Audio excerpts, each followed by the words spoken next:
આવી ગઈ દીકરી? હા માં. દીકરી, ક્યાં સુધી આમ ભટકતી રહીશ? મારે હવે ભટકવું નહીં પડી માં. મેં મારા રાજને જોઈ લીધો છે. એ અહીં રાજસ્થાન આવ્યો તો. એનો બીજો જન્મ થઈ ચૂક્યો છે માં.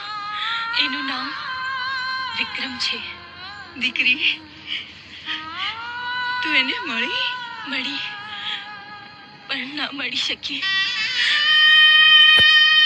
મારું દુર્ભાગ્ય તો જો માં, આટલા વર્ષે મારા રાજને જોયા પછી પણ હું પ્રગટ થઈને મારી ઓળખાણ ના આપી શકી.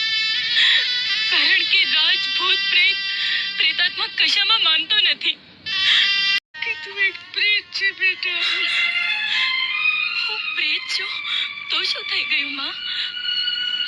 આ રોટલા મારું ભોજન નથી તે જાણવા છતાં તું 25 વર્ષથી મારા માટે રોટલા ઘડે છે ને.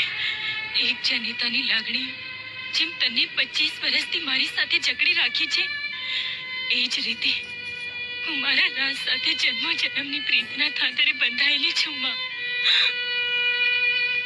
રાજ મારો છે ને મારો જ રહેશે.